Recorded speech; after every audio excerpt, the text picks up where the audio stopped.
नमस्कार, मैं सत्येंद्र कुमार और आज बात करेंगे प्रयागराज में जो छात्रों का प्रदर्शन हो रहा है, जिन पर यूपी पुलिस लाठियां बरसा रही है।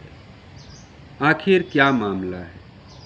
आप देख रहे होंगे कि 12 नवंबर से ये खबरें आने लगी कि उत्तर प्रदेश लोक सेवा आयोग के दफ्तर के आगे छात्र प्रदर्शन कर रहे हैं और यह भी आपको खबरें राष्ट्रीय चैनलों पर सोशल मीडिया पर मिलने लगी होगी कि वहाँ पर यूपी पुलिस लाठियां बरसा रही है और जितने भी प्रदर्शन कर रहे हैं लोग, उनके 1 किलोमीटर के 2 किलोमीटर तक, 1 किलोमीटर से 2 किलोमीटर की दूरी में जहाँ प्रदर्शन हो रहा है, जितनी भी दुकानें हैं, पुलिस ने उनको मारकर भगा दिया है ताकि बच्चे को कुछ खाने पीने को कुछ ना मिले और धीरे धीरे वो अपने आप चले जाएं। लेकिन वहाँ पर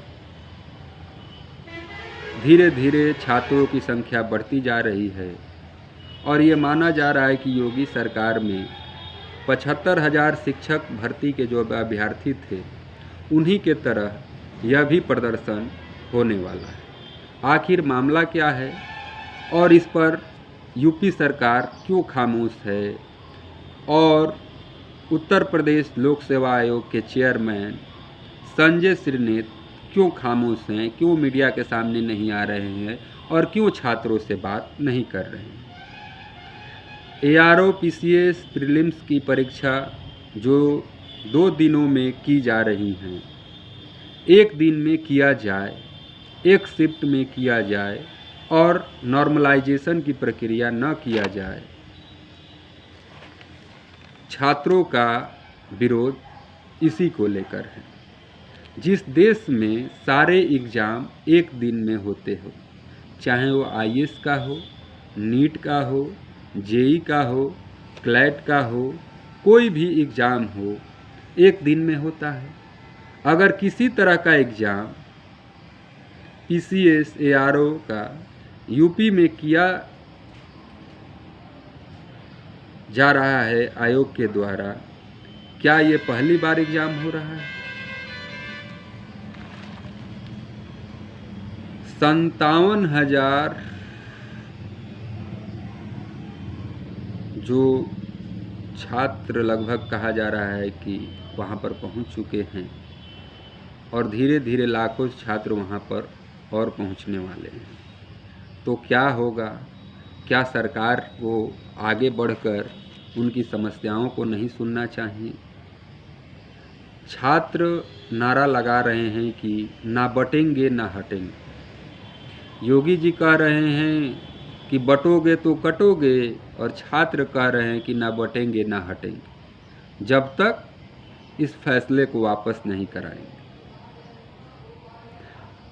आयोग कह रहा है कि हम 2 शिफ्ट में एग्ज़ाम कराएं।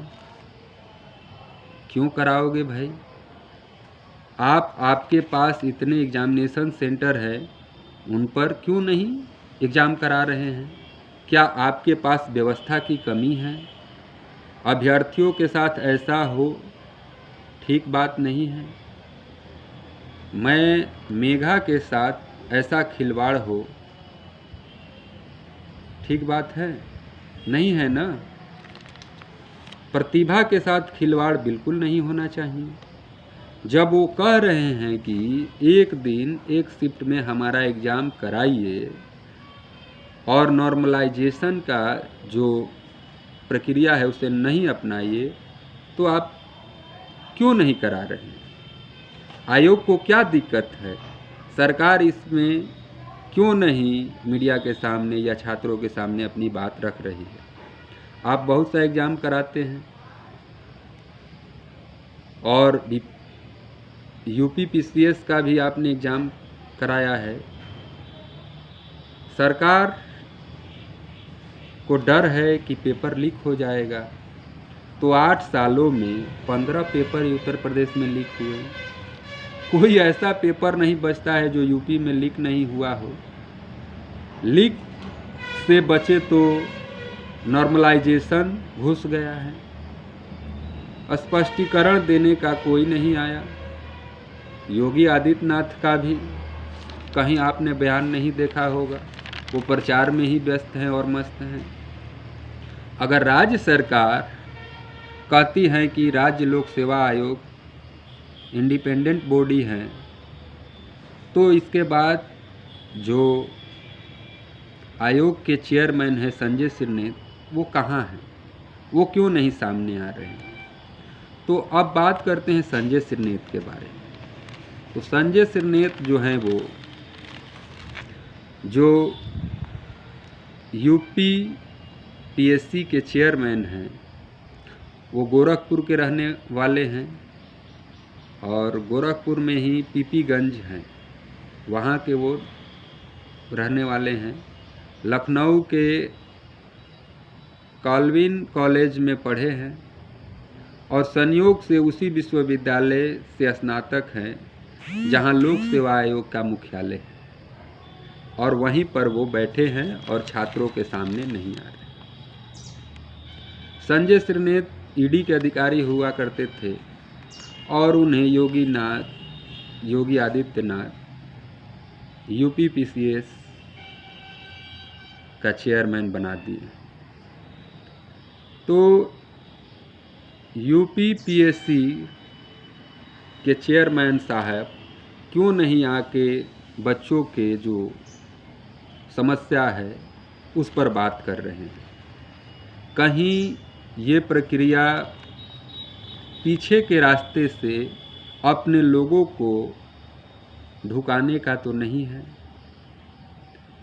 पीसीएसजे की कॉपी जो जुडिशरी के लिए माना जाता है, एग्ज़ाम जो हुआ था वो बदल दी गई थी। ये मैं नहीं कह रहा हूँ, ये तो इलाहाबाद हाई कोर्ट का ऑब्जर्वेशन है। उसके चेयरमैन को बर्खास्त करने के जेल में डाल देना चाहिए, ये इलाहाबाद हाई कोर्ट ने कहा था जब यूपी पीसीएसजे की कॉपी के ऊपर किसी दूसरे छात्र का नाम आ गया था। जो पीछे की कॉपी लिखा है वो किसी दूसरे छात्र का था। इस तरह के मामले जब न्यायालय में आए, उसमें भी किसी की गिरफ्तारी नहीं हुई, किसी के खिलाफ चार्जशीट नहीं हुआ, तो आगे क्या होगा? यूपी पीएससी के अभ्यर्थियों की मांग है कि 1 शिफ्ट में एग्ज़ाम कराया जाए और एक ही दिन एग्ज़ाम कराया जाए। अब बताइए कि 1 शिफ्ट 1 एग्जामिनेशन क्यों नहीं होना चाहिए, जबकि बीजेपी खुद चाहती है कि पूरे देश में 1 नेशन 1 इलेक्शन हो। जब भारत में 140 करोड़ आबादी के चुनाव प्रक्रिया में एक बार झोंका जा सकता है और उतने संसाधन हमारे सरकार के पास है, जिसमें लोकसभा, विधानसभा और लोकल बॉडी का चुनाव एक साथ कराया जा सकता है, तो क्या भारत सरकार के पास, यूपी सरकार के पास इस तरह के संस्था नहीं हैं जो एक ही दिन परीक्षा करा सके, एक ही शिफ्ट में करा सके? आखिर ये जो छात्रों का आरोप है कि पिछले दरवाजे से अपने लोगों को ढुकाने की बात कहीं सच तो नहीं है? नॉर्मलाइजेशन का विरोध क्यों कर रहे हैं अभ्यर्थी? उनका कहना है कि यह प्रक्रिया विवादित प्रक्रिया है। ये प्रक्रिया जिस परीक्षा में लागू की गई है वह सभी परीक्षाएं किसी न किसी कारणवश से कोर्ट में गई हैं। कोर्ट में जाने के चलते वो परीक्षाएं लंबित हुई हैं। ये उनका पहला तर्क